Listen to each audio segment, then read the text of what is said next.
देश भर में टोमेटो फ्लू के बढ़ते मरीजों को देखते हुए केंद्र सरकार ने इस बीमारी से बचने के लिए कुछ दिशा निर्देश जारी कर दिए। देश के अलग अलग राज्यों से 100 से ज्यादा लोग इसकी चपेट में आ चुके हैं और इस फ्लू के फैलने का खतरा बरकरार है, जिस वजह से लोगों की टेंशन बढ़ गई। अभी तक कोरोना वायरस से छुटकारा नहीं मिल पाया। ऐसे में टोमेटो फ्लू की दस्तक ने लोगों को डरा कर रख दिया। हालांकि कहा जा रहा है कि ये कोरोना जितनी खतरनाक नहीं। इस फ्लू की चपेट में आने से शरीर पर फफोले पड़ जाते हैं, जो बाद में बड़े होकर लाल हो जाते हैं और टमाटर जैसा आकार ले लेते हैं। इसलिए इस बीमारी का नाम टोमेटो फ्लू रखा गया।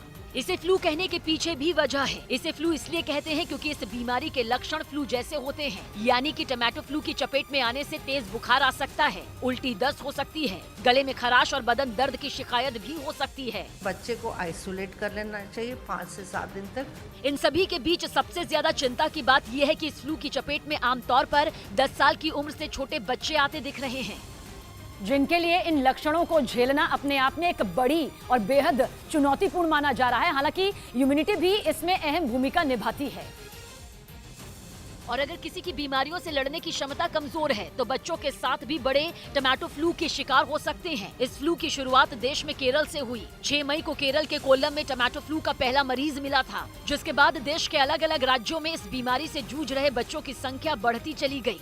केरल के बाद तमिलनाडु, उड़ीसा और हरियाणा में भी बच्चों के भीतर टोमेटो फ्लू का लक्षण पाए जा रहे हैं।